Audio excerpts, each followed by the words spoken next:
নমস্কার, সবাইকে স্বাগত জানাই জিএম স্টাডি ফর ড্রিমসে। বর্তমানে রেজাল্ট নেই। এই মুহূর্তে কি করণীয়, এই সময়টা কিভাবে কাজে লাগাবে এবং কি খামতি থেকে গেল, রেজাল্টটা কেন এলো না, এগুলো নিয়ে ভাবতে সময় চলে যাচ্ছে। তার থেকে আমি কি কাজ করলে পরবর্তীকালে আমার কোনো সমস্যা আসবে না, সেগুলো কি সেই কাজ, সেগুলো নিয়ে আমি আজকে আলোচনা করব। একটু মন দিয়ে ভিডিওটা সম্পূর্ণ দেখবে। প্রথমত, এই জিএম স্টাডি ফর ড্রিমসে যারা প্রথম থেকে দেখছো এবং যারা প্রত্যেকে সাপোর্ট করো, সবাইকে বলি যে মুহূর্তে হয়তো ভিডিও কম আসছে ভোটের ডিউটির জন্য, তো অবশ্যই আবার সঠিকভাবে ভিডিও আসবে এবং তোমরা যেরকম আগে পেতে আমাকে অবশ্যই পাবে। আমি আজকে যে কথাগুলো বলবো খুব কাজে লাগবে, একটু মন দিয়ে শোনো। যে সময়টা তোমাদের রেজাল্ট আসছে না, সেই সময়টা তোমার ডকুমেন্টস ভেরিফিকেশানের যে দরকার হবে সেটা খুব শীঘ্রই হতে চলেছে। তার জন্য সমস্ত ডকুমেন্টসের নামের বানান যেখানে যেখানে প্রবলেম আছে, যা প্রবলেম আছে এগুলো এপিট করে রাখো। আর নিজের রিসেন্ট পাসপোর্ট সাইজ কিছু ছবিতে রাখবে, খুব পুরনো ছবি রাখবে না। আর কোর্টের যে কেস বা থানায় যে কেস, পুলিশ কেস যদি কোনো থাকে, দুরকম কেস হয়। একটা হচ্ছে নর্মাল কেস, যেগুলো কোনো মারপিট করতে গিয়ে তুলে নিয়ে গেছে, বাইকে সমস্যা হয়েছে, এসব কেসে তোমাদের চাকরির কোনো সমস্যা নেই। বিশেষ করে অ্যাবডাকশান, তোমাদের অপহরণ সংক্রান্ত শ্লীলতাহানি কেস বা অ্যাটেম্প টু মার্ডার, এই সমস্ত গুরুতর যে কেসগুলো, হেভিওয়েট কেসগুলো রয়েছে, সেগুলো যদি থেকে থাকে তাহলে অবশ্যই সমস্যার সমাধান পেতে সমস্যা হয় বা সমাধান পেতে দেরি হয়। সেগুলো এই মুহূর্তে থানাতে গিয়ে বসে বিভিন্নভাবে উকিল ধরে যেভাবে হোক মিটিয়ে নেওয়ার চেষ্টা করো। হাতে কিন্তু যে সময়টা রয়েছে সেটা কাজে লাগাও। যদি নাম্বার কত পেয়েছো হাতে চলে এসছে, যে তোমার মনে হচ্ছে যে গতানুগতিক সমস্ত ইউটিউব চ্যানেল এবং সবার কাছে শুনে মনে হয়েছে একদম ঠিকঠাক চাকরি পেয়ে যাবে, তাহলে সেই অনুযায়ী যদি চাকরি পেয়ে যেতে পারো তাহলে অবশ্যই তোমাকে কিন্তু সেই সময় এইগুলো সমাধান না করলে তখন তোমার ডিলে হয়ে যাবে বা বন্ধ হয়ে যেতে পারে তোমার সফলতা। তাই এই সময়টা এটা কাজে লাগাও। আর একটা জিনিস দেখো, পড়াশোনা এমন একটা জিনিস, আজকে আমি পড়াশোনা থেকে একটু ডিট্যাচ হয়ে গেছি। পড়াশোনা যখন করতাম, পড়াশোনাটা খুব ভালোবাসতো, মাঝে মাঝে মানে খুব ভালো একটা পরিবেশ ছিল, সময় ছিল, যে সময়টা পড়াশোনা আমাকে খুব অনেক কিছু দিয়েছে।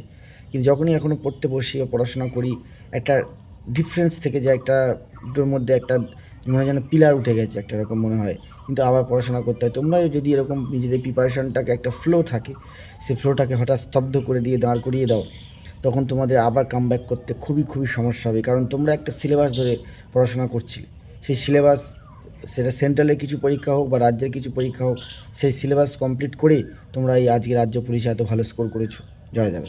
তাহলে হঠাৎ করে পড়াশোনা বন্ধ, রেজাল্ট নেই বলে পড়াশোনা বন্ধ করে, অঙ্ক প্র্যাকটিস বন্ধ করে দিলে তোমরা কিন্তু হাজার হাজার লাখ লাখ ছেলে মেয়েদের পিছনে পড়ে যাবে। এই কম্পিটিশনের যুগে কিছুতেই নিজেদের হাত গুটিয়ে বসে রাখা উচিত নয়, কখনোই বসে থাকবে না। নিজেকে কোনো কাজে ব্যস্ত রাখো, কোনো একটা পরীক্ষাকে টার্গেট করে, এই সময় যে পরীক্ষাগুলো আছে সেই পরীক্ষাগুলোকে টার্গেট করে নিজেকে তৈরি রাখো এবং কলকাতা পুলিশের জন্য তৈরি হও। পরবর্তী যে 11,000 ভ্যাকেন্সি আসছে ডব্লিউবিতে, সেটার জন্য প্রস্তুত হতে হবে। 11,000 ভ্যাকেন্সি আসছে, এইভাবে চলতে হবে। নতুন ভ্যাকেন্সি খুব শীঘ্রই আসতে চলেছে, এটা 100% খবর। এবং তোমাদের তৈরি হতে হবে, লড়াইটাকে আবার শুরু করতে হবে। এবং পড়াশোনা বন্ধ করে দিয়েছো, এটা ভুল করছো। পড়াশোনা বন্ধ করো না, আবার নতুন করে শুরু করো। আর এই সময়টা কেস কামারি যা আছে বা নিজেদের হাইট নিয়ে কোনো জায়গায় হয়তো সমস্যা হচ্ছে, যারা পাস নাম্বার পেয়েছো ভালো কথা, কিন্তু যারা এখনও পর্যন্ত পুলিশের পরীক্ষাগুলোতে কোনো রকম ক্র্যাক করতে পারোনি, কী সমস্যা আছে সেগুলো নিয়ে নিজেকে তৈরি করার সময় এসছে। যারা দেখছো সেই রকম ক্যান্ডিডেট, তাদের জন্য এটা বললাম। আর যে সমস্ত ক্যান্ডিডেট পরীক্ষা দিয়েছো, ইন্টারভিউ ভালোই হয়েছে, শুধু সময়ের অপেক্ষা, রেজাল্ট কবে আসবে, রেজাল্ট ঠিকই চলে আসবে। এবং তোমার সফলতা তুমি সময়ের অপেক্ষা শুধু দেখতে পাবে।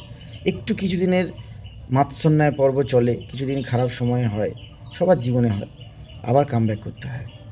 ঠিক আছে, এটুকু বলে আমি ভিডিও শেষ করছি। জিএম স্টাডি ফর ড্রিমস অনেক পিছিয়ে আছে, আগের মতো আর ভিডিও দিতে পারি না। তোমাদের ভালোবাসা হলে আবার ভিডিও দেব। নানান রকম সমস্যার মধ্যে জীবন চলছে, অনেক প্রেশার, অনেক গণ্ডগোল, অনেক কিছুর মধ্যে দিয়ে চলতে হয়।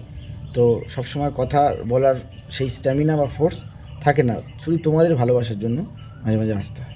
ভালো থেকো, চ্যানেলটি সাবস্ক্রাইব করে বেল আইকনটা প্রেস করো।